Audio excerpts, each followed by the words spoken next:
Well, good morning. We're going to get started with the invocation and the Pledge of Allegiance. I'll ask Councilman McAtee. He'll lead us in both endeavors this morning. Would everyone please stand? Father, we thank you for this opportunity to come before you with the challenges that you've placed before us as stewards of Oklahoma City. We pray for those who are presenting this morning that you give them clarity, that the ideas that they have, that the problems that they have articulate solutions for will be readily recognizable by us on the council. Pray for the council that we would have receptive ears and that we would always remember to put your glory first and the needs of our people ahead of our own agendas. We thank you now in Jesus' name for this opportunity to serve you. For it's in the name we pray. Amen. Amen. Face the flag, salute. I pledge allegiance to the flag of the United States of America and to the republic for which it stands, one nation under God, indivisible, with liberty and justice for all. We'll call the meeting to order and then recess the council meeting and convene as the Finance Committee. Mayor, today we have three presentations, and these will be the final three presentations. We've had 6 on previous weeks, and today we'll have Development Services, Parks and Recreation, and Airports. After this, we will it's been introduced, but we'll present the budget for adoption next Tuesday. And with that, Bob Tiener's here. Good morning. Development Services budget starts on page C69. Cindy Lakin's going to be running the slides for me. Carol Reed, a management specialist, put this budget together for us, so if you want to frown at somebody. The mission statement. The mission of the Development Services Department is to provide animal welfare, code enforcement, construction, permitting and inspections, licensing, and development application review services to the development community and general public so they can receive a timely development decisions and live in a clean, safe, and stable city. The Development Services has 5 lines of business: admin, animal welfare, code enforcement, subdivision zoning, and development center.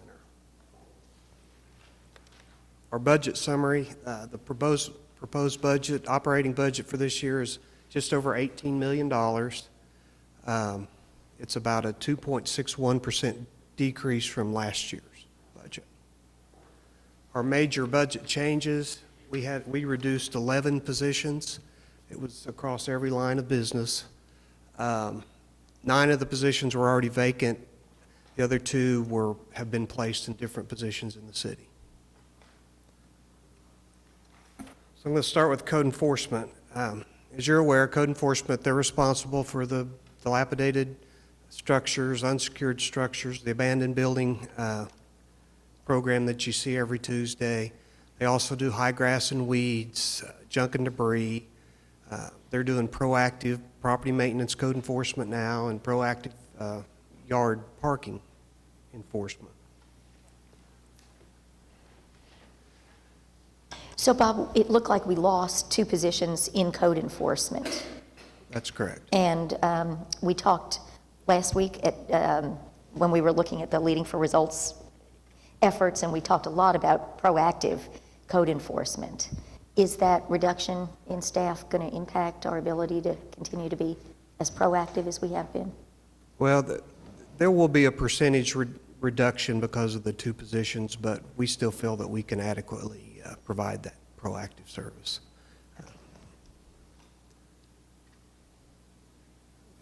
This slide is, I want to talk a little bit about yard parking. Back in 2013, the council approved Development Services to add 5 new code enforcement officers to enhance our weekend yard parking enforcement. What we've identified is there's kind of a trend that the number of violations seem to be going down. Our inspectors are reporting that, when they respond to complaints and they go to the areas that they've worked in the past that have been problem areas, they're seeing fewer violations. And so, it's hard to say that this program is responsible for all that, but it clearly is helping. And we have some pictures here. These are properties that we've worked in the past that were violations that we had to deal with a lot, and the inspectors report that, really all over the city, there's new driveways being added to houses where we've worked them in the past. It could be change of ownership, but, I feel like, the program is actually working kind of like we wanted it to do. And, anytime they can improve a driveway in a neighborhood, that helps, because yard parking is one of those early signs to neighborhoods that's a problem. The next slide, this is the abandoned building. Through the end of April, we had council declared over 500 properties abandoned. I just show this because it's a citywide issue. Every ward has abandoned building problems, and we use the proactive code enforcement to try to head off as many of these as we can. If we can get them to take proactive action to clean up their properties and repair, then maybe they won't become abandoned. And here's the chart. I showed this last week. Our proactive inspections, they go up in the winter when the high grass and weed complaints. We don't get that many. This year we're averaging about 55% of our inspections are proactive. And one thing I'll say here is that when we're doing proactive, we're doing it citywide. So that's, we're getting inspectors into the neighborhoods, and they don't just identify property maintenance. They identify any kind of violation that they see in the neighborhoods. So that's something that in the past we haven't really been able to do, and this is a good opportunity for us to help the neighborhoods. And this is this is kind of reported from my inspectors. The picture there on the bottom is a street in Capitol Hill. But what we're seeing is that a lot of the properties that we've been working for property maintenance have started to, paint and repair. And these two pictures, it's the whole street that, 2 years ago, it didn't look anything like this. Again, I can't take all the credit in this proactive program, but I think that it is helping. And, we do it a little different now. We used to, when we identified a property maintenance problem, we'd give the property owner a list of violations and give them 30 days, and then we'd come back, and if they'd made progress, we'd give them another extension. Now that if we give them the list and we come back and they haven't made any progress, no attempt to improve, then we'll write a citation. And that's, we hope that gets their attention. And this is just a few examples, but we're seeing this across the city. Some, where properties are being rehabilitated. This next slide, this is on 36th and North Pennsylvania. This building was built in 2005 and never occupied. And it's been a problem, a lot of homeless, a lot of police calls. It's actually right now on your abandoned building list. But in 2015, the property owner sold it to a developer. And the council about a month ago rezoned this property to allow for senior independent living. And so he's going to remodel this building and then add another building to the north. So it's just an indication that, these abandoned buildings don't always have to be torn down. They can be repurposed. And so we're excited to see what that's going to look like. Now I want to talk a little bit about Development Center. They're responsible for enforcement of our building codes and construction codes. We have construction inspection, plan review, and permits and licensing. This is our largest division. There's 80 employees in this division. They do over 120 inspections a year. And this next slide, this is one of our accomplishments I'm really pretty proud of. Back in 2013, the auditor did an audit of our construction inspection process, and he identified several issues that back then we were probably 5, 6, 7 days before you get an inspection after you turned it in. Contractors were telling me that they were turning them in just so they could get on the list, so they could, when they actually started working on them, they could get there. And so Which was another problem, because then sometimes they weren't ready, and then we were putting inspectors out, and it just exasperated the problem. Right. Yeah, it was really a bad situation. So the auditor's office identified several things that we could do better. They looked at our peer cities, and told us that most of them were doing them in 90% of the time they were doing them in one day. And at the time, I didn't really believe that. But, after we made a couple of calls and a visit or two, they really were. And so this year, we're tracking at 97% of our inspections in one day. And, that's really an accomplishment. And this next slide, we did take some reductions in our construction inspection section. But we're going to start a take-home vehicle program with our inspectors. We've been doing a kind of a pilot program where they come in and they dispatch from the parking garage. So they drive to the parking garage, get in their city vehicle, and then they have all their inspections on their computer, and then they dispatch from the garage, and that way they don't have to come into the office, take time there, and then come back after the day. It gets them in the field, quicker, and they can do more inspections. With this opportunity, we think we'll probably pick up 1 or 2 additional inspection per inspector a day, and that should offset any loss that we have from our reductions. And we have the ability to track the cars, so we know when they sign in, where they're at. So we're going to try it. We feel pretty good about this being a good program. This next one is our plan review, commercial plan reviews.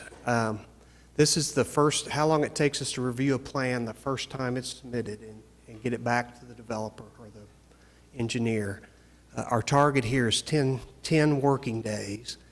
Right now we're at just over 7 days. And that's about a 30% improvement over our target. And, any time that we can save a developer in that process it's good. And I think a lot of it's just we're more efficient now with our reviews. Next, I'm going to talk about animal welfare. They have over 7,000 visitors a year.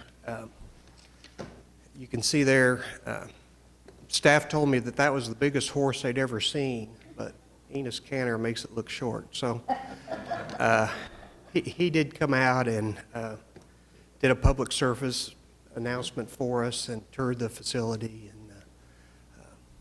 But really, the shelter works because we have good partners, ASPCA, the OK Humane, Central Oakland Humane Society, the Bella Foundation, Wild Care.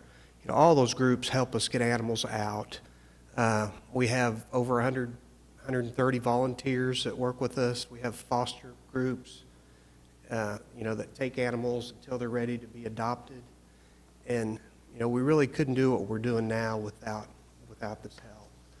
And this year, we're going to save over 18,000 animals either through, return the owner out to a foster or, just through adoption. And this next slide is my live exit community slide. I talked about this a little bit last week. We're projected to hit 73%, and it continues to grow. Something I want to point out here, and a lot of it's based on the support from council and the manager's office, but we got new kennels this year that, well, I guess it's really last year, but they had glass doors. We did new flooring, which basically put a sealant over the floors. And we got a new cleaning agent. And this is something one of our staff members found online, but it was a little more expensive to do, but it was a lot more effective, and it actually eliminated a step in our cleaning process. So not only did it cost us a little more money to buy initially, but it saved us time when we cleaned the cages. And so this year we'd had a decrease in disease in the shelter over 30%, which is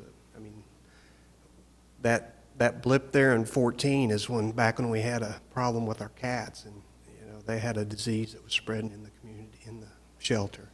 So that's good things. We also have now consistent food. I forgot to mention that. They tell me that if an animal in a shelter gets the same food, a healthy diet, that also makes them stronger and helps them fight disease. Shawnee Mills gave us 2 years of food, and so that's been a really a big plus.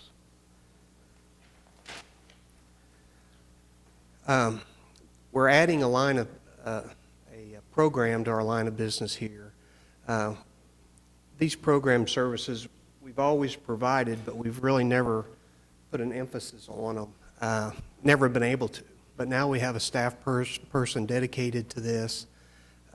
Really what we're trying to do here is educate the public, people that own animals, and give them every opportunity to learn about, managing your animals, how to care for them. And, the more animals that we can keep in their homes, that saves us from taking them at the shelter, and that helps our live exit rate. And so we really haven't been able to track any yet, but we have some measures now. Next year, I'll be able to show you some measures on how effective this program is. And lastly, I want to talk about the subdivision and zoning, and this is our smallest division. And I brought this up last week. This is really the first line when developers come in and want to do a project.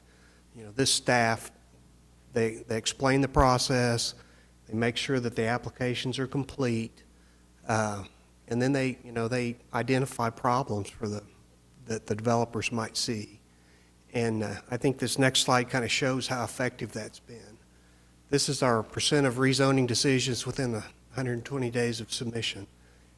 It's gone up over 10% from last year on how quickly we're able to get these through the process. And really our goal is when these cases come to you, most of the problems we hope are worked out. And so and you're always going to have some, but the majority of the ones you see should be worked out. And then the last slide here is preliminary plat. So is that 120 days from the time they submit it to the time we vote on it? Yes. Is that right? Okay. Yeah. And this last one's our preliminary plats, and it's a 10% increase over last year. And it's, Cindy works in that division, and there's only 8 of them, but they process over 600 cases, and they do a pretty good job at it. And with that, I'll take any questions. As far as development is concerned, planning review, what's the overall number annually, and has that number shrunk in the last year? The number of permits is down. The number of inspections is actually up a little bit. But I think we did 54,000 permits this last year. So it is down a little bit. Okay, thank you. Bob, the number of animals entering the shelter, is that number changing through the year? I understand the 73% live release rate, but how are we doing on being more responsible in our spay and neutering programs? I didn't add that number, but I think it was around 24,000, which is down. I think 2 years ago it was 27,000. So that number is coming down too. Okay. And part of that program is we're going to try to keep as many of those animals, in the community instead of coming through our doors. That's kind of our goal. And Talk about foster programs and things. foster, and then just teaching the owners to how to take care of your animal. And, we used to get a lot of people say, I just can't. He won't roll over. I don't want him. And, we're trying to educate them about how to manage animals. Mayor, I think Bob's department is kind of emblematic of what's going on across the general fund departments this year in the budget. We're eliminating outside of police and fire, which we did not eliminate positions, but we froze a number of positions. We've eliminated 44 positions in the remainder of the budget. And Bob's an example of that. He lost a couple of positions in building inspections. He's lost a couple of positions in code enforcement and a position in animal welfare. And when you're making the cuts like that, we've got to give. Now, that doesn't mean that we're still not going to strive to maintain the same level of service, but an inspector here or there will be some impact at the service level as we go forward. And it's not because Bob's not doing everything he can. It's a result of trying to balance the budget as we go forward. Well, it sounds like programs like taking the cars home so the inspectors can get in one or two more inspections a day is the kind of forward thinking, to help us deal with having to lose some positions. Yeah. Development services is a great example of a lot of places where we've done improvements. And you take a look at in code enforcement, their improvement on plan review, their improvements on quickness of building inspections out there, and of course the excellent performance that they've had in animal welfare. They've really done a good job of improving the service level across the board in all of their divisions over the last 4 or 5 years. But as we go forward, is it 5 positions, Bob, you're down? How many positions? 11. 11? We cut 11 positions. Okay. It also, Jane, it seems like another example of where a really effective audit made a big difference. You know, we had that look a couple of Absolutely. years ago, and Absolutely. you know, not taking it as criticism, but taking it as really positive way to repurpose some I'm not some going to functions. request any additional audits. So.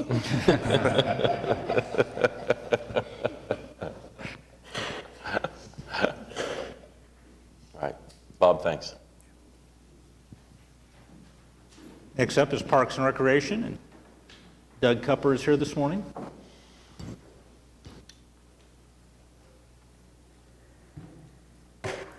Good morning, Council, Mayor, City Manager, Doug Cupper, Parks and Recreation Director. One of the famous quotes on NCIS is, "Never apologize, it's a sign of weakness." I'm going to apologize to you this morning because I'm recovering from a pretty significant cold. Hopefully I won't crash and burn before the event is over with. Parks and Recreation, our mission, mission of the Parks and Recreation Department is to provide parks, recreational, cultural services to the Oklahoma City residents and visitors so they can enjoy an enhanced quality of life.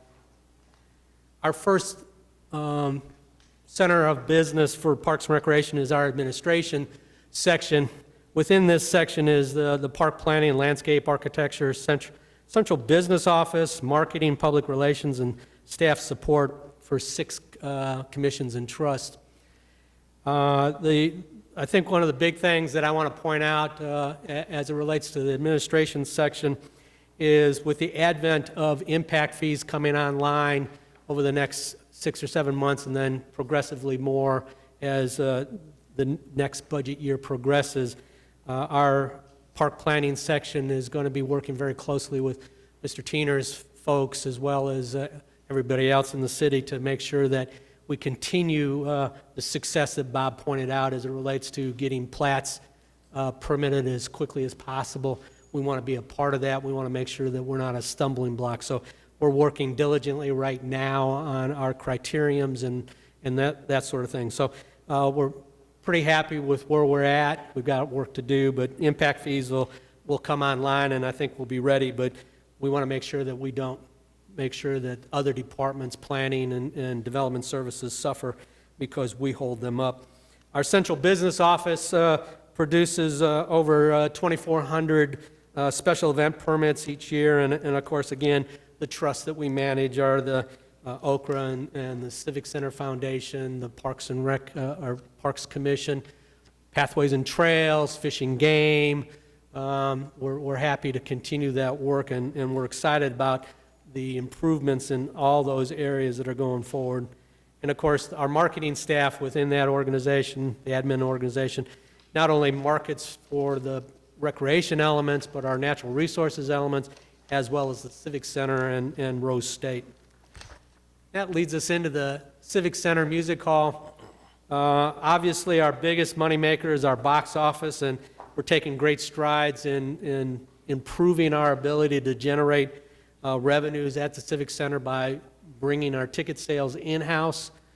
We outsourced that for the last 20-some-odd years, and we've, with the support of the City Council allowing us to acquire a new ticketing system, we'll be able to generate the profit margins instead of another ticketing agency and another city taking the profits from that. We're happy about those circumstances. The private event revenues, where we rent our facilities out to activities, has generated $228,000. So I think we're on target to exceed our hopes as it relates to those dollars. Some of the LFR measures that we've had are the number of people buying tickets. I'll remind you, in 2014, we had Wicked here, and that ran for 3 weeks. So that got us to 249,000 ticket sales in 2014. In 2015, we had Phantom here for 2 weeks. That got us to 260,888 ticket sales. We did not get that type of program for the 15-16 season, so our numbers are forecast to be about 202,000 tickets through the performing arts venue, just because we didn't get one of those large-scale, long-running programs. Grounds management is our biggest unit of business. They are managing the grounds for approximately 159 parks. One of the highlighted measures is the percentage of mowed parks within 2 weeks. Council challenged me last year, if you remember, to try to reduce our rotations from 3-4 week rotations down to 2 week rotations. The staff took a bite of that, and I have to congratulate the grounds maintenance organization. From July to the end of the mowing season last year, we were doing all of our neighborhood parks every 2 weeks, and so far this spring we have kept up that endeavor so that we can make sure that our quality maintenance targets get hit and the citizens see an improvement in our parks so that they can get out and enjoy their parks. Again, our goal is to get people out exercising or just enjoying the green space. I know our family has noticed a difference, so thanks. Appreciate that. They also support 2,400, the 2,400 special event permits that the admin section issues. The park maintenance organization supports those. But we also have over 80 playgrounds that they maintain in a safe condition to make sure the children are safe in their environments when they're playing on our playgrounds. They also do the ball field and soccer field maintenance for our recreation division so that our kids that participate in our athletic programs and our adults that participate have a safe venue to play and pursue their athletic endeavors. So we're real proud of the work that the grounds maintenance folks are doing. And again, one of the uprising section within grounds maintenance is our forestry units. We react to a lot of different activities. Out in the 621 square miles, we'll get a call about a tree overhanging a stop sign at the far reaches of Canadian County.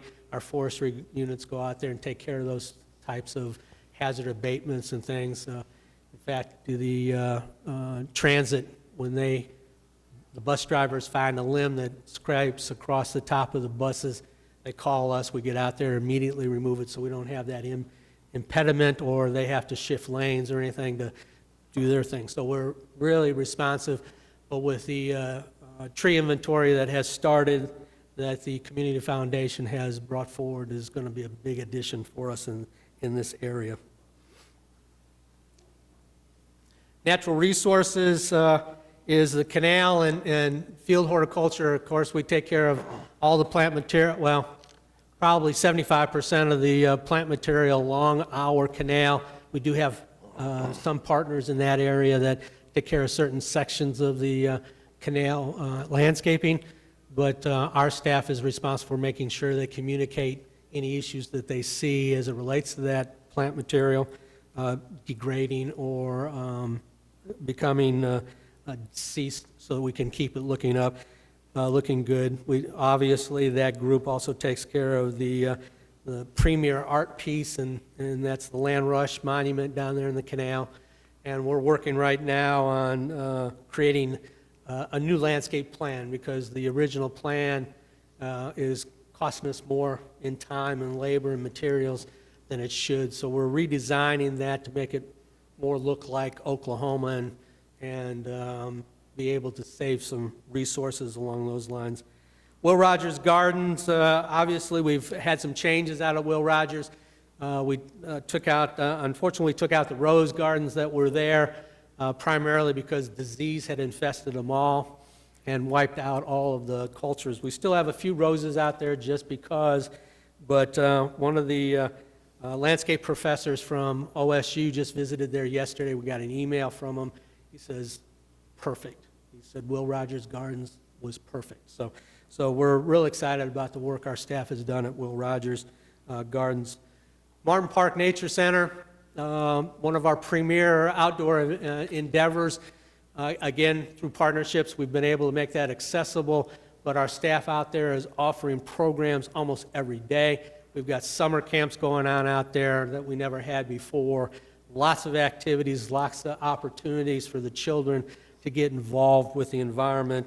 Again, a way for them to get their nervous energies gone so that they go home and go to sleep at night, and parents have a quality of life from that perspective. And of course, our fisheries out at fishery management out at Bluff Creek Park. We're still managing our fish culture. We were able to work out some opportunities. We're still restocking every lake and almost every pond that the Parks and Recreation Department manages gets a new flush of fish each year through their efforts. So we're excited about maintaining that opportunity. Recreation, health, and wellness. This is one of those pillars that you all participated in creating as your priorities. And again, we're excited about all the new activities that we've been able to bring to the citizens. Our summer guide that is out now, and if you don't have a copy, let me know and I'll bring you a hard copy, but again, it's online for all of our citizens. We have over 900 different activities listed in our summer guide for our citizens to be able to participate in some kind of activity. Whether you're 90 or you're 9, we've got a program somewhere in our system that we can get you hooked up with. Again, a lot of them are health-based, a lot of them are life learning activities, but we're excited the recreation staff really stepped up and have created some dynamic programs. So we're happy about what's going forward from there. Again, our aquatics, family aquatic centers are bringing in the majority of our revenues at this point in time. Our numbers did fall off in 15 because we had some weather events. If you remember, wettest season we ever had in the history of Oklahoma last year was right when we opened our family aquatic center, so our numbers did go down, but we expect them to go back up this year, and we are forecasting between 65,000 and 80,000 people participating in our family aquatic centers. And we still maintain the 3 free pools. Northeast, Woodson, and Foster, our only indoor pool at this point in time. Community partnerships, I've said this repeatedly. I think my very first day on the job, I told you how important the sustainability of partnerships is towards the sustainability of the Parks and Recreation Cultural Services Department. We have 144 community partners helping us provide either maintenance or some level of activities at our recreation facilities or our parks. We've got partners that are providing athletic leagues. We've got partners that are maintaining our medians, so we're real excited about that. This year, we were able to get 64% of our partners to respond, and those are the numbers you see up there, approximately 153,000 volunteer hours. This does not include all the great volunteers we have at the Civic Center. That's kind of a standalone cadre of volunteers. This is just 153,000 volunteer hours out in the parks or in the recreation facilities, and it's worth about $6.7 million that the taxpayers don't necessarily have to put forward for us to have quality facilities.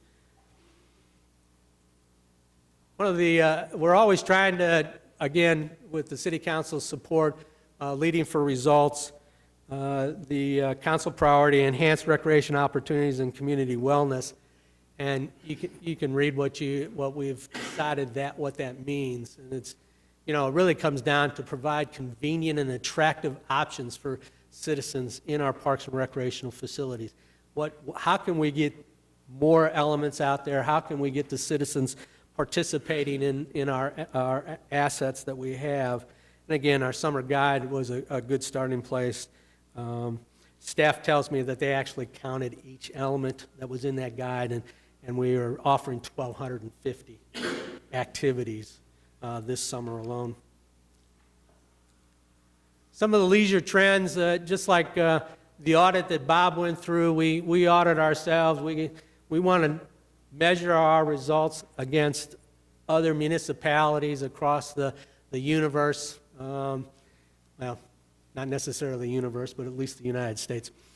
But, you know, most agencies provide one park for every 2,200 residents. Right now, we're at 3,900 residents. It's just a measuring tool. Most municipalities of 250,000 citizens or larger don't have 621 square miles to participate in. And I know it becomes a reality when we're talking about new parks. You know, you can drive 5 minutes almost for any resident in this city and be in wide open spaces. So I know it's an element that we want to measure ourselves, and it's something that myself and even Aubrey from planning has talked with organizations like the Trust for Public Lands, trying to restructure how they measure people, how they measure cities, so that they can take into consideration that we are one of the largest geographical cities in the United States, and the reality is some of those measurements are not appropriate for us. So we've been working on that with the TPL and the National Recreation and Park Association to try to minimize that disparaging appearance of that number up there. Again, leisure trends. Most of the agencies that are measured at 250,000 residents or larger are providing 12.5 acres of parkland for every 1,000 residents. We're at 7.4. Again, the same argument there. We have 621 square miles. A lot of that is open space. How much do we really need to own to provide, and that sort of thing as well. Also, in a lot of larger agencies, both on the East Coast and the West Coast, the cities are responsible for their school districts, and they can take in a lot of their school campuses as legitimate parkland because they're one entity. Case in point, Boston, Massachusetts, 98% of the residents are within a half mile of a park, but they're also, the mayor there is also responsible for the school district. So it all gets wrapped into those kind of statistics. One of the strong things that we have, though, of the 250,000 cities, 90 miles for residents, we're right there. We're at 90 miles if you take into everything the city as a whole manages. The Parks and Recreation Department manages about 77 of those miles right now. We're talking some sidewalks that have been widened to accommodate the connectors on street, that sort of thing. But we're at 90 miles, so I think we should be proud that one of the indicators, and of course we have something like another 30 miles on the drawing board with maps still to come online with the Will Rogers Trail along I-44 and then the Stanley Draper Trail that's coming down the pipe. So we'll exceed that number here very shortly. Public expectations, citizens expect improved facilities and quality programs. Our results are to increase satisfaction with our programs. Our recreation staff has just recently started surveying participants exiting from their programs, and we're running well over 90% satisfaction rate with the programs that we're now offering at our rec centers and our athletic facilities and things along those lines. So we're excited about our new numbers that we're going to be able to share with you as those go forward. Is that my time limit, Doug? Overall satisfaction, we've got a lot of work to do. These are national averages, again, 250,000, but these are from the ETC Institute. So these are the people that we really rely on for our LFR measures and where we stand and things along those lines.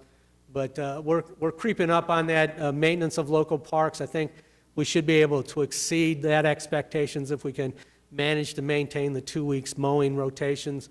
Walking, again, as the new trails come on, I know that that Dr. Shadid and I heard from residents about the delay of the I-44 corridor pathway. A lot of neighborhoods are anxious to be able to use that space, not just the bicyclists, but the local neighbors to be able to get their exercise in from their neighbors.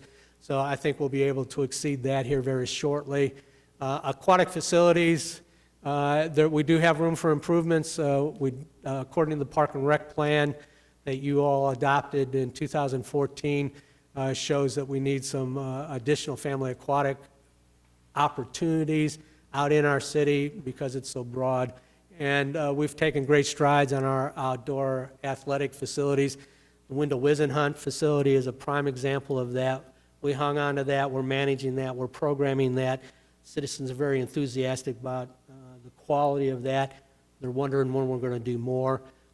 We did an in-house rehabilitation of ball diamonds at Wheeler Park this past year, and the quality of play is a lot higher at Wheeler than it ever has been, and we anticipate doing similar activities at Stars and Stripes very shortly to enhance the ability for us to program and use that space. So I think I'm confident that you'll see an improvement in those marks on the overall satisfaction. On the athletic facilities, does that include the facilities that are run by partners? We make sure that we include all of the soccer fields that North OKC operates or South Lakes operates. We also include the partners like that at Edwards that do the youth football programs. And PCO? Yeah. Yes, sir. Okay. Okay. Again, another national measurement that we're up against. We're right now listed as 70th of 75 largest cities in the United States. Those are our park scores up there. Again, I don't think it's highly important from a budgetary perspective, but again, it's an opportunity as a Parks and Rec professional and my staffs. We want to make sure that we're looking at our park plan, looking at our score, seeing what we can do to improve that. And just so you know, Minneapolis, St. Paul are tied for number 1 in the United States, and Charlotte, ironically, and Fresno, California are tied for 74th. So that's the spectrum that we're in. Some of our closest peers, Dallas is 40th, Tulsa is 45th, Omaha, Nebraska is 19th. I hate to point out that Wichita, Kansas is 64th. So, again, our opportunity to improve upon all of those scores is creating new service areas. We want to make sure that our neighborhoods are more attractive and have, the people are getting out of their homes and participating in activities. We want to increase the availability of parks, open space, and recreational facilities. Some of the ways that we're planning on doing that, again, the 674 new trees planted. Seems like a small number. We got to start someplace. A lot of those are participatory from the neighborhoods. But as we get this tree inventory done, we know the quality of our canopy in our parks. We can better plan for the future. We can better plan for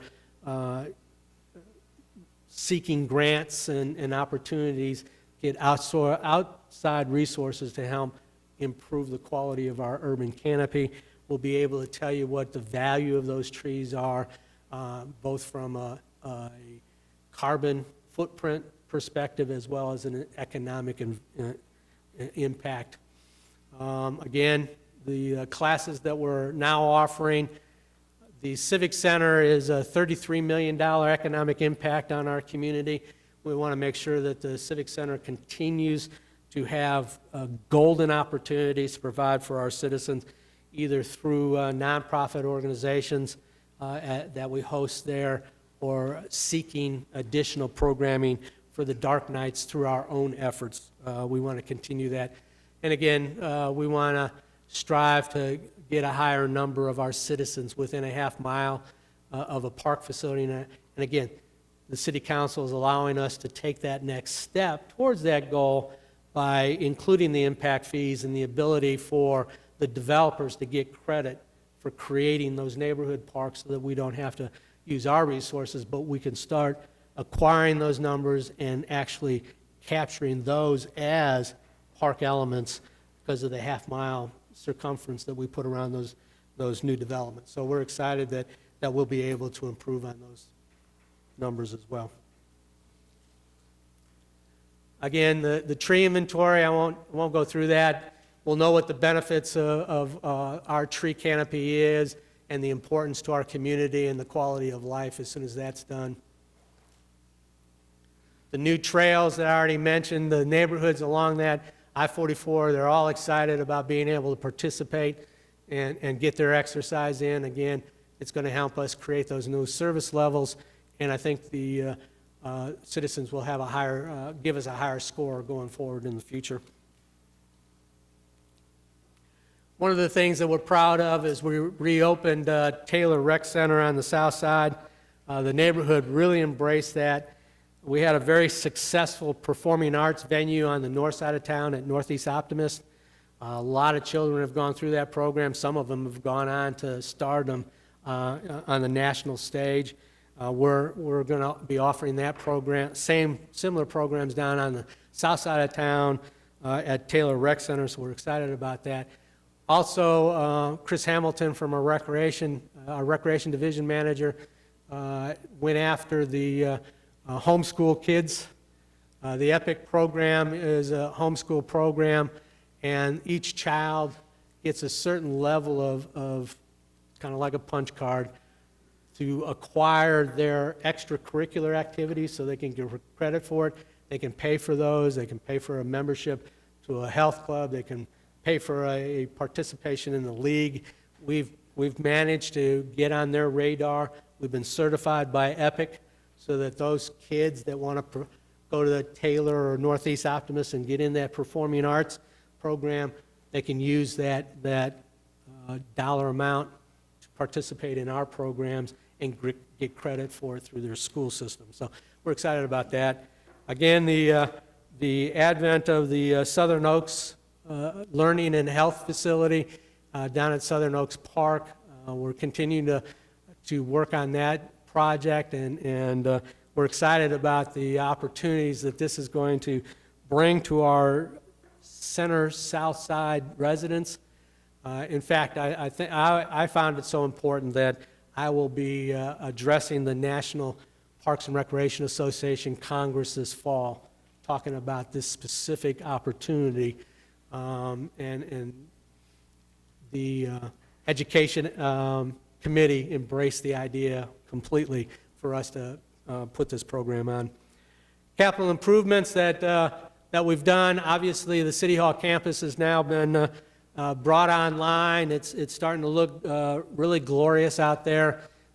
The weather is now cooperating with the type of plants that we have planted out there. And of course, Bicentennial Park, that whole venue out there is again part of our issues. We want to continue to upgrade our parks and maximize the number of citizens participating in our facilities. Doug, it does look really glorious out there. Thank you. It's just such a beautiful improvement. Walking in, every day, it's just a treat to get to enjoy it. It really looks great, and the people are taking such good care of it. The Natural Resources Division is real happy with what they're doing over there. So, again, some of the national trends, looking at cities our size or larger, their budgets, 44% of their capital money goes towards new development, 48% goes towards the, renovating existing facilities. Right now, we're a little top-heavy on renovating and a little low on the new development. So with your support going forward, we're going to try to reverse those and try to figure out how to best accommodate the needs of our citizens through public engagements. Again, Window Whiz Hunt facility opening up this year. We probably have 3,000 people at Window Whiz Hunt Sports Complex on every weekend day because of the activities that are out there going on. So it's really been embraced enthusiastically.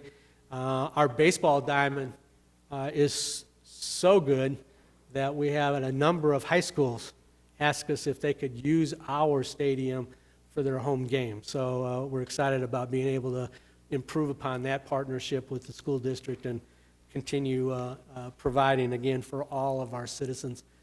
And again, the partnership with the organization that put in the trail system out at Martin Park. I'm having a senior moment right now. Wilderness Matters, thank you. And of course, Integris, couldn't have done it without the Integris system participating as well. But the number of people using Martin Park has escalated quite high. Even when the Nature Center is not open, we get a lot of participants walking and enjoying the wildlife. And believe it or not, the wildlife have not suffered because we're now open 7 days a week and not 5. So. Again, Memorial Park coming online and being opened, it just is a refreshing situation to go up classing or down classing and being able to look over at that green space. I get quite a bit of enjoyment every time I drive by that park, and I love just to walk through, especially on weekends when it's so being heavily used by the citizens, let alone the enjoyment that the Boys and Girls Club is having with having that as their backyard. And of course, one of the things that's coming on that we're kind of proud of at this point in time, we will be taking bids soon on Military Park. Again, it's one of those iconic pieces right there on the edge of Route 66. Everybody can see with the milk bottle in the background. Again, the partnership with the Vietnamese community and creating an opportunity for them to commemorate all the efforts that the United States did in trying to keep Vietnam free and democratic, I think will be a great addition on that corridor.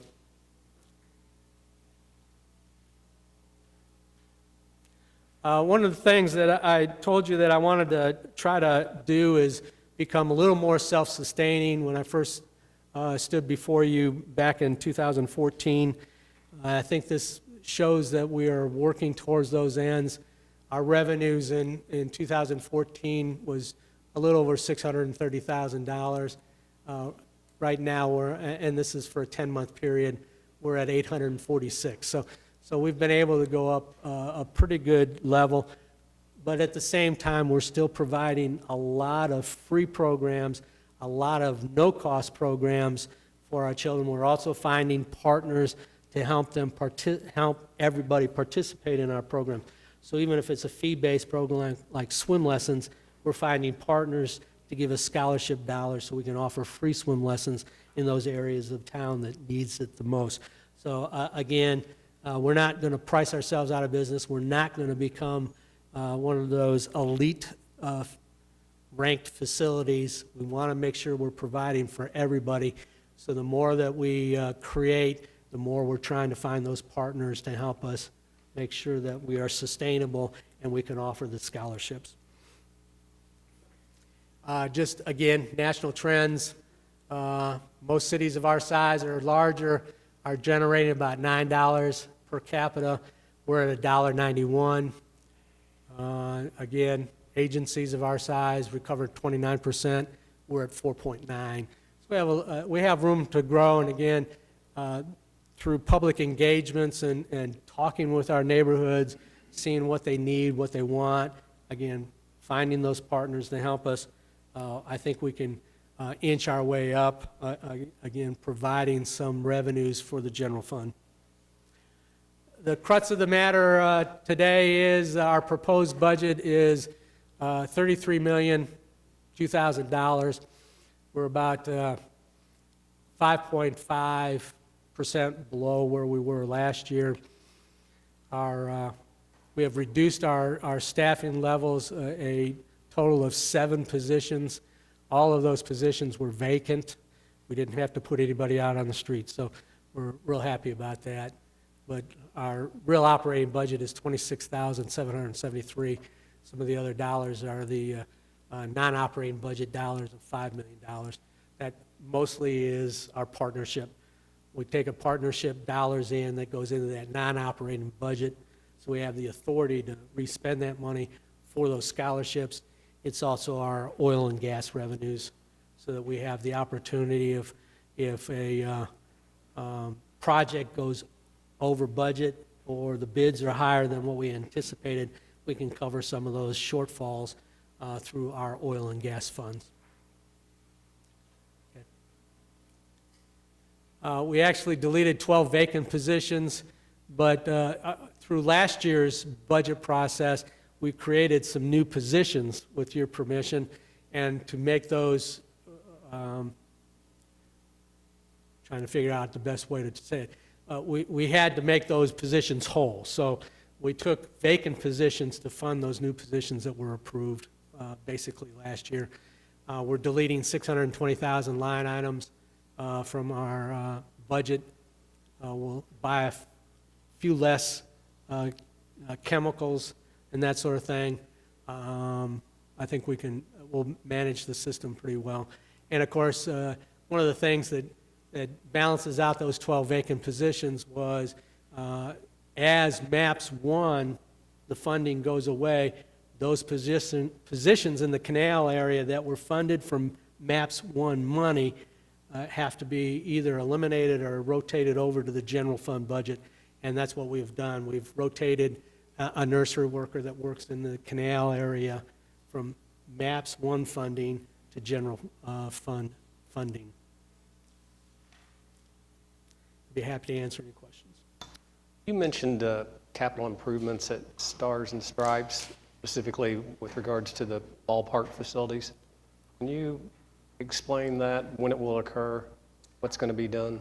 Most of the work will be started very soon and work through the fall, so we can hopefully get the new grass down on those fields so they have a time to grow in this season so that we can start playing ball next spring. Anybody else? Larry? Yeah, thank you.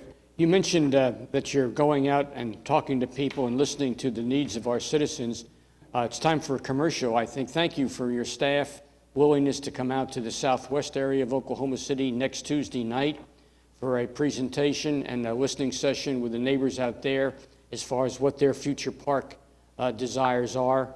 So if you live in southwest part of Oklahoma City, please come out to the Good Shepherd Church, 7 o'clock on the 14th, to interact with Doug and his people. And thank you for your willingness to do that, sir. Not a problem.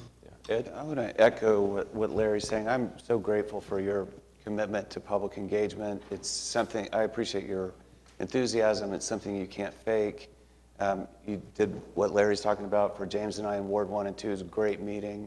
I'm just really grateful for your commitment to it. You mentioned Military Park. We had a meeting there. There was a contingent there that already had their mind up, wanted it presented, and you refused the whole meeting because you wanted the public, the neighborhoods, to put in before you presented a final, and I'm so grateful for that. In terms of this presentation, 2 years ago, I forgot the name of the consulting firm, but we had a holistic study of the situation of parks in Oklahoma City, and you mentioned a lot of peer comparisons. It seems like the greatest outlier status that we had in that study was spending per capita and maintenance and programming spending. And that, when you showed that we were 70th out of 74th, that organization, the lowest score we got was spending per capita. You've got the GEO bond, you've got impact fees, whatever maps. I mean, all those are for capital dollars, right? Impact fees you can't spend for operations, Maintenance, right? no. So how do you ever close that gap? You're spending another 5.5% this year. You're bringing an 80-acre park online downtown, which will require maintenance dollars that I don't see that we have. And so how, without some kind of new revenue source or a dedicated funding source, are you ever going to close that gap? Well, that's a never-ending question for all Parks and Rec professionals across the country is how do you maintain it? I think one of the big things that we need to work through, especially through these public engagements, is providing regional facilities that could possibly reduce smaller facilities, satellite facilities, put in a larger rec center and then closing 2 or 3 other rec centers and moving the staff there so you don't have a huge increase in your overhead for those type of facilities. The utilities can be moved there and the whole 9 yards. The other thing, again, as I said, we can't do it without sustainable partnerships, and I think that's a big piece of it.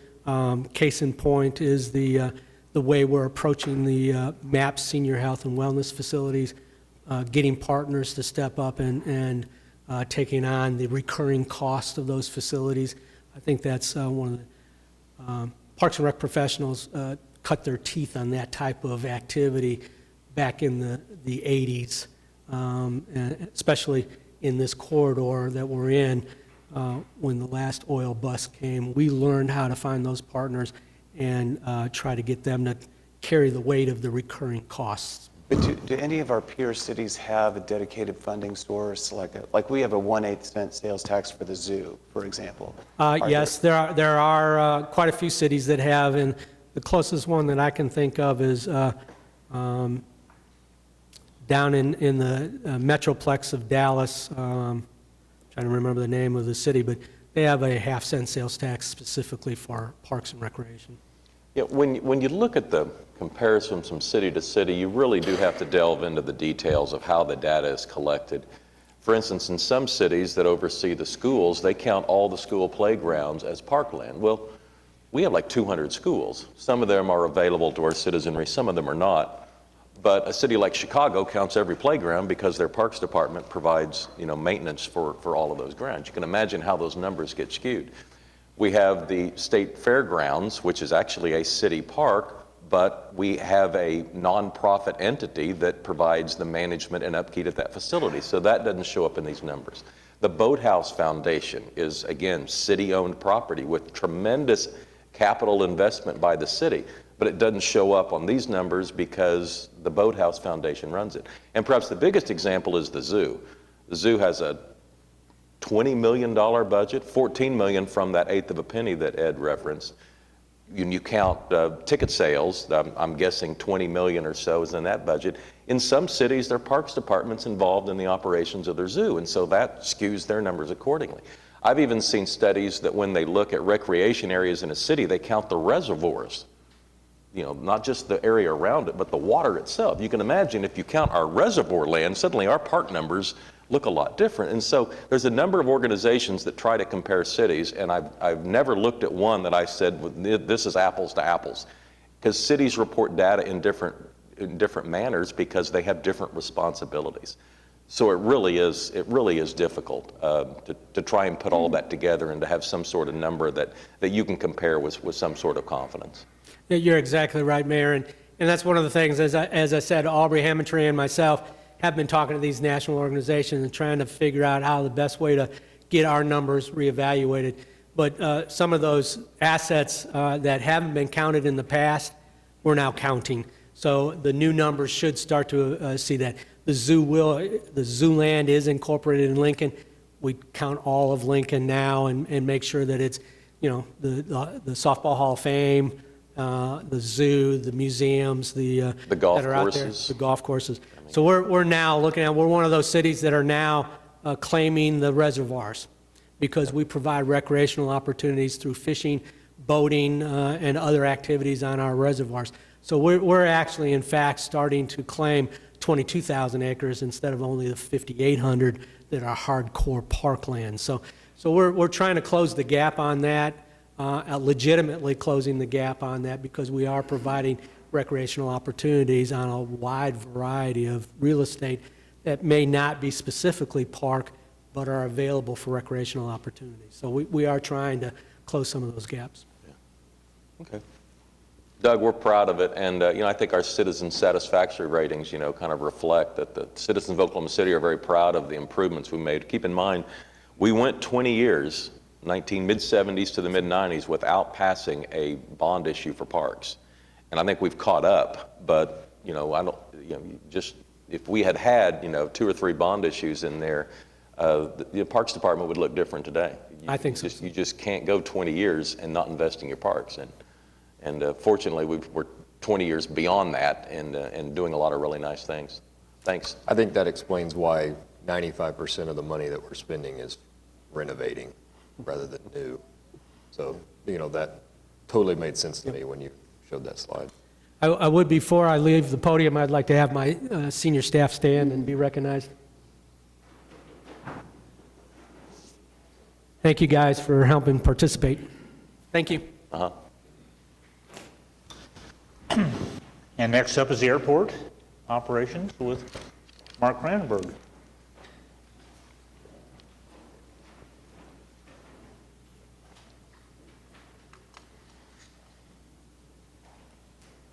Thank you, Mr. Couch. While Karen's getting set up, I do want to take an opportunity to introduce a couple of my staff. Kim Sotomayor is the airport's business manager and does a great job overseeing all of the accounting and finance operations for the airports department. And you all know Karen Carney, who will help me with the presentation today. Karen does a fabulous job with public information and marketing, and she also manages our air service development program as well as the advertising contract for the terminal. The airports department budget you can find on page C5 in the budget book. To reiterate, our mission is to provide for the operations, management, and development of the city's airports to our tenants, users, and the general public so that they can have a safe and efficient air transportation system. We operate 3 airports for the benefit of the City of Oklahoma City and the Oklahoma City Airport Trust. Will Rogers World Airport is our commercial service airport, and last year we had over 3.7 million passengers pass through the airport. We also provide facilities for general aviation users and businesses at Wiley Post and Clarence E. Page Airport. We manage a large capital improvement program for the maintenance of construction of buildings and infrastructure, and we also have now 500 leases, contracts, and agreements that we manage. So we're quite the landlord to our tenants, and this has had about a 25% increase over the last few years, which has put some strain on staff with workload. Before getting into the airport's issues and performance indicators, I would like to give you a brief overview of the airport trust budget that was approved last week. These represent the main sources of fund categories for the airports department and the trust. We have building rents, which is comprised of lease payments for buildings and hangars that are owned by the trust. We have landing fees, which are a calculated rate per 1,000 pounds of landed weight. This is charged to passenger carriers and freight carriers. We also have parking revenues, which are related to our public parking operation for our various parking garages and surface lots. Concession revenues are gross receipts that we see from the food and beverage, retail, and also rental car company concessions. And we also have fuel cell revenues, which are comprised of a calculated rate per gallon of all fuel that is either retailed on the airport or received from those lease operators who have self-fueling privileges. We also have other airport charges as well, which is comprised of maintenance reimbursements, apron fees, and ground rentals, and these are components which are in leases. So we have the total airport charges to our tenants and users of $52,080,000. We have other sources of revenues as well. We have oil and gas revenues that we receive, and we usually use these funds as sponsor match funds for the grants that we get with the Federal Aviation Administration. We're still receiving interest on investments, although yields are quite low. Our passenger facility charges are revenues that are used to supplement our airport capital improvement program. They're expressly used for those projects eligible for the movement of baggage and passengers. And PFCs are also used to pay off debt financing for those eligible projects. We have customer facility charge revenues, and this is the charge that is used to pay for the new rental car center that was recently constructed. It also purchased the 8 buses that we use to transport passengers to and from the terminal, and it pays for the overall rental car program. And then we have other federal and state participation. This is usually in the form of grants from the Federal Aviation Administration or the Oklahoma Aeronautics Commission for eligible projects, mainly dealing with airfield projects on our 3 airports. So total other revenue is $19,232,000. We also have carryover, which is the Mike Monroney Aeronautical escrow account that we use for maintenance and capital projects for the Airport Trust responsibilities to maintain certain infrastructure and buildings at Mike Monroney. It also includes prior year revenues to help us in our capital program. And then revenue bond proceeds are those bond proceeds that we're intending to use on construction next year. So the total of the carryover revenue bond proceeds and the total revenue projected of $71,312,000 comprises the budget of a total of $116,708,000.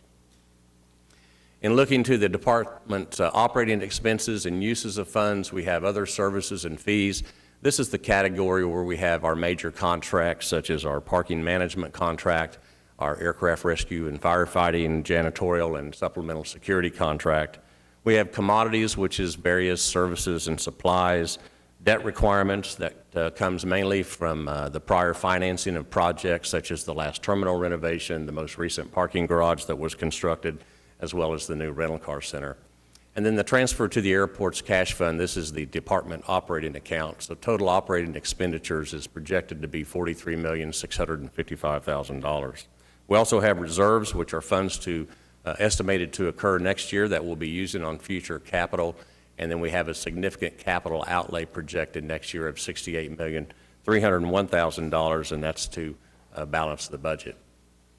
I want to bring to your attention a few of the completed projects that highlight the airports department's strategic measures to improve our infrastructure and environment for the traveling public. On March the 2nd, we opened the new consolidated rental car facility. This consolidates all of the rental car operations into one facility. We have 9 companies operating now this facility, and they all seem to be very happy with it. I will tell you that this facility cost about $36.6 million. That's including the 8 buses that we purchased. And in the month of May, we transported 70,000 people between the terminal and the new facility. So business is brisk, and I will say that business is up more. I think it's about 7% more from when we designed the facility back in 2009. We also completed the airport's checked baggage inspection system. This was a $16.6 million project. This new baggage system replaced the baggage system that was installed after 9/11, and the new system provides both better efficiency and enhanced bag tracking and screening. We completed a new terminal generator project. This is significant because before we just had code backup power. Now we're able to be 100% self-sufficient in the event of a power outage, commercial power failure. This is vital so that we continue to process passengers. The ticket counters will continue to operate, and all of the airport major systems will continue to operate. We're also substantially complete with taxiway C and G. Taxiway C and G are 2 of the 3 taxiways that all the air carriers transition to and from the airfield and the terminal. This was previously asphalt pavement, and we've converted it to concrete. This was a $8.4 million project. And then we have Wiley Post Airport, where we're doing a lot of improvements. We completed Phase 1, which is a joint seal project for runway 17 right and 35 left, which is the west parallel runway. And we also did some significant airfield signage, lighting, and other pavement improvements, and a lot of electrical work. So now I'd like to get into the department's issues and some of our performance indicators. The first issue relates to areas that really impact a lot of resources for funding airport operations and capital.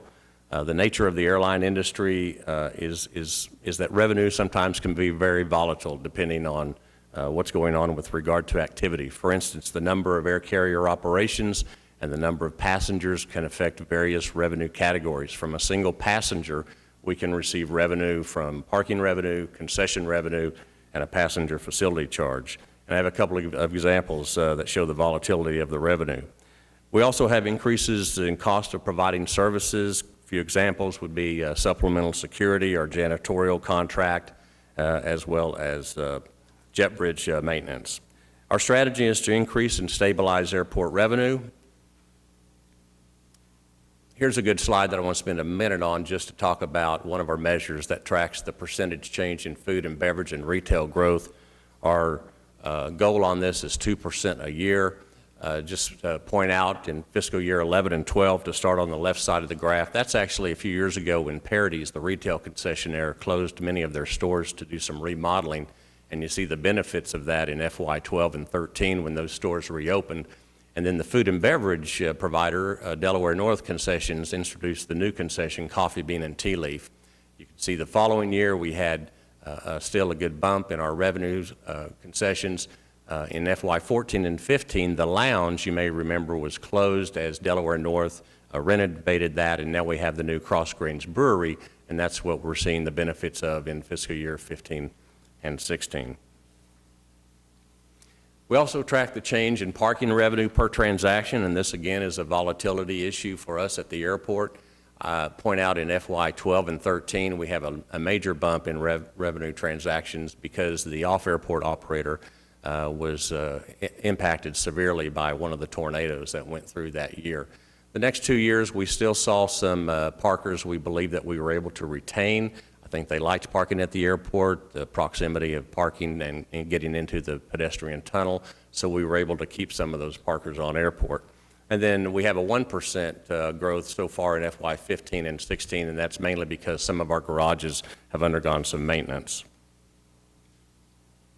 Our second issue relates to factors that we have to react to effectively. If we don't, it can impact staffing, workload, funding, and also long-term planning.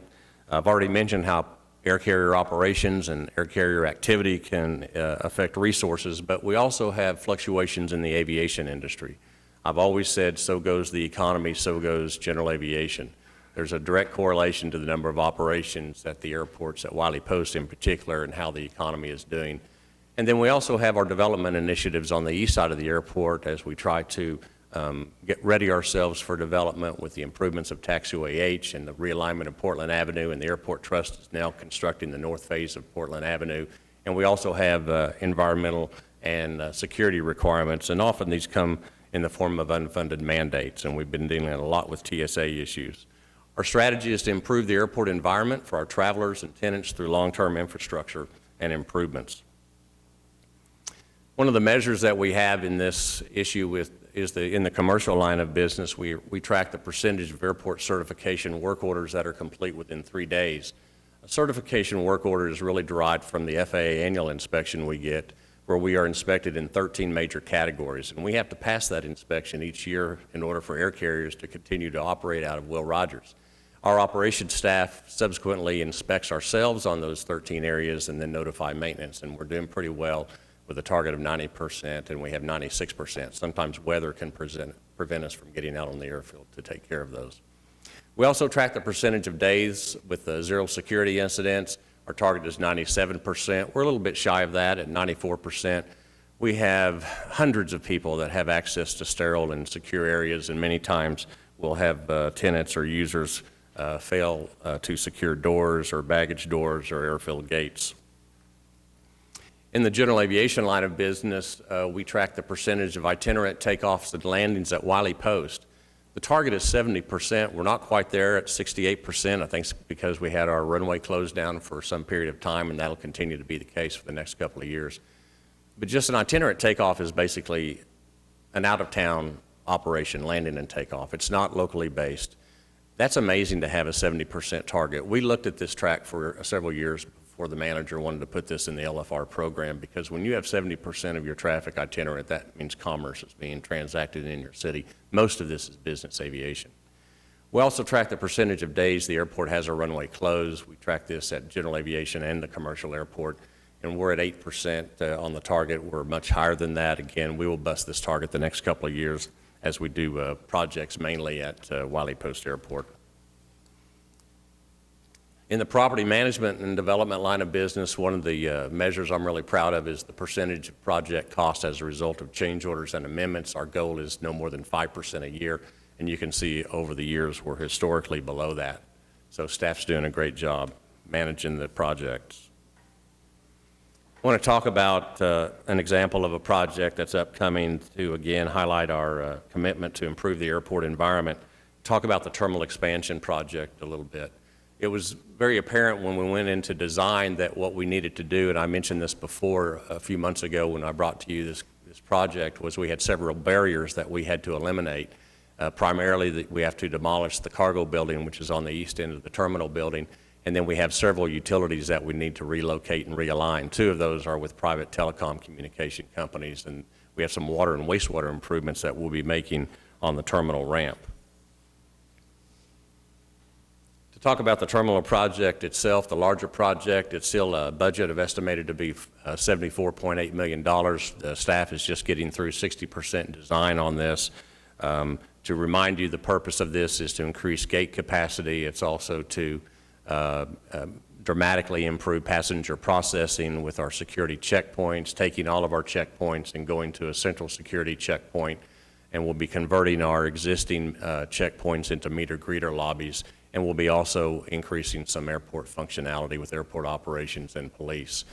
We do have some milestones that we do have to achieve on this project that are a little bit out of our control.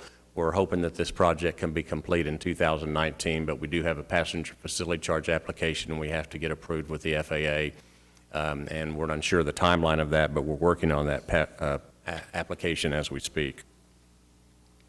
I want to talk about air service, which is our third issue. We've done a really good job, I think, over the last few years of attracting air service to Oklahoma City. We know that the 20-year growth in population and business is going to result in an increased demand, and we want to continue our efforts to attract air service in Oklahoma City. In fact, Karen is going next week to an air service conference where she'll be meeting with several carriers. Air service is important because it affects economic development, tourism, and the convention business. This is just a slide I want to give you some historical on our boarding passenger and enplanement numbers over the last few years. Our estimated for FY16 is going to be a little over 1.8 million passengers. Of course, you double that with the deplaning passengers for a total going through the airport. And because of the economy and because probably a little bit of the energy sector climate, we're probably projecting for flat for anticipated next year. With low gas prices, there may be some people that are actually, driving rather than flying to some of those destinations. Historically, we have about a 1.6% increase in the last 10 years of our enplanements, and we hope that'll continue. One of the things that we track, which is important to us and the airlines, is our cost per enplaned passenger. This is a measure to show the airlines that we're really a low-cost airport to operate out of. We try to, as a goal, not increase our cost per enplaned passenger to the airlines no more than 5%. And you can see that we're doing really, really well. The numbers in green are our target, or are our actual numbers over the last few years. You can see in FY14, our cost per enplaned passenger was $5.84. Next year, as a result of the new methodology in the airline agreement, it's actually going to drop down to $5.53. And this is important because if you look at all the small hub medians, and Will Rogers is the largest small hub airport in the FAA category of hub airports, you can see that the average is $7 to $8. So this can actually be an effective tool as we try to recruit air service because we show the airlines that we're still keeping our costs low for them. This is an example of the route map. I try to show this every year. It shows that we have 23 daily nonstop destinations. This actually includes 3 seasonal destinations that Allegiant is serving to Orlando Sanford that they've been doing for some time. They've started service to Las Vegas, biweekly service, and then last week started service to Destin, Florida. You can see here that we go to the east and west coast. We've got good service to most of the major connecting hubs in the country. To talk a little bit about what's happened over the last year with regard to air service, the new carrier, Alaska Airlines, started in July of 2015, and that service has just been doing great. I'm hoping they'll upgrade that aircraft or bring in a second flight sometime soon. It's a little bit historical, and it was the first time we had an inaugural flight go out with new air service that went out completely full. I talked about Allegiant a moment ago. United Airlines, if you've ever taken the 50-seat regional jet to Newark, you'll be glad to know that they've upgraded that to a 70-seat Embraer 175, which has first-class service. And we're always working hard in our efforts to secure nonstop flights to Ronald Reagan Washington National Airport and New York's LaGuardia Airport. In this, related to the air service issue, we track the percentage of airlines that have increased or improved performance. Now, this isn't something that we really do. It's something that the airlines do, but we've got a pretty assertive target at 30%. In your budget book, the actual was 17%. I can report to you in March of this year, it's closer to 50%. There are several ways that an air carrier can increase service. They can upgauge the aircraft, such as the United Airlines Newark example that I mentioned a moment ago. They can increase the frequency or the number of flights per day to a destination. We can add a new destination, or a new carrier can actually enter the market. Our last issue deals with the amount of available land that we have for development, some of the maintenance issues that we have, maintaining vacant facilities and trying to get them leased. And we always have the growing cost of maintaining our existing infrastructure. Not dealing with this issue could prevent the Airport Trust from sustaining revenue sources and actually prevent the city from the economic benefits of more jobs and higher sales tax revenues. Here you see the picture of the South Portland Avenue realignment. I remind you this is taking the existing 2-lane asphalt Portland and going to a 4-lane curb and gutter, Esplanade lighting, landscaping, and irrigation. We want to continue in our strategy to implement our land use development. As I mentioned, we're still working hard to develop Portland Avenue, and we have other improvements on the east side, water and wastewater and roadway improvements to provide access to airside parcels for future tenants. In our building maintenance line of business related to this issue, we track the percentage of operating hours where major mechanical systems are functioning, doing well there, above our target of 95%. These are the creature comforts and the systems that are very critical to tenants and travelers. These are our HVAC, our passenger loading bridges, our baggage systems, and so forth. We also track the percentage of vehicles and equipment available for use. We're doing well there. But it's important that we track this because we want to make sure that preventative maintenance is being done on all the vehicles that we use. We want to make sure that critical operations, such as our parking shuttles for our parking operation and our ice and snow equipment, all of those types of things are ready to use when we need them. I want to talk about a few of the upcoming projects that, again, illustrate our commitment to improve the airport environment. We are going to be installing in the next year or so a new parking and revenue control system that will support our public parking operation. This is going to be about a $4 million cost. This will replace the system that we have today, which is out of date. It can't be supported by parts or service agreements any longer. We'll be replacing all of the infrastructure, such as the ticket dispensers that you see here. It'll provide us better revenue tracking, revenue control. It'll also offer some amenities, such as pay-on-foot kiosk, and we'll be able to install level-by-level or space-by-space counts in the parking garages. A few months ago, the Airport Trust approved a concept for overhauling all of the airport signage. This will be about a $5 million project. We're a little more than halfway through design with the first phase of this, which will redo all of the signage on the airport roadways and also in the parking garages. We do have the terminal signage, which is scheduled to be upgraded as well, and we anticipate doing that when we do the terminal expansion. We have 39 elevators, escalators, or moving walkways, and these are punished 24 hours a day, 7 days a week. It's not like a shopping mall or an office escalator. It's amazing the things that people drop, bag tags, transfer tags, roller plastic wheels, the things that get caught in these. And we are reviewing a report now so that we can come into a prioritization program. We're going to budget about $400,000 a year and start prioritizing repairs on the ones that need the most work.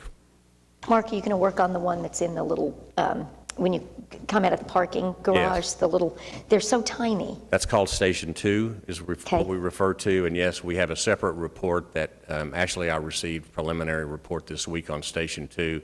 It's problematic in that, as you say, the escalator is very narrow. It's only 24 inches wide.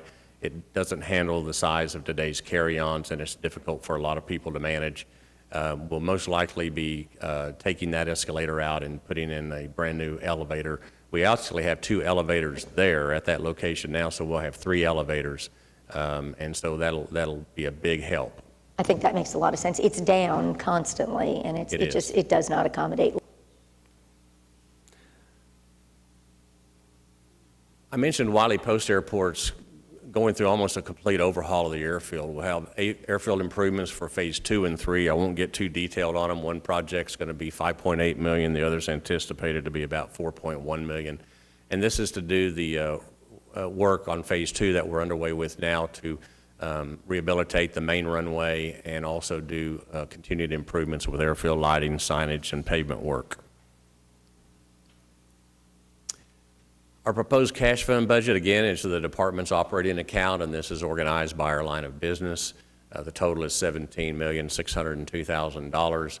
We have 118 positions assigned. We're not asking for any new positions this year, and we didn't ask for any positions last year. Just some minor changes in cash fund budget changes, insurance, benefit, and salary increase, and then a slight increase in city-provided services. And that's my budget for you this morning, and a brief overview, and happy to answer any questions you may have. Yeah, Mark?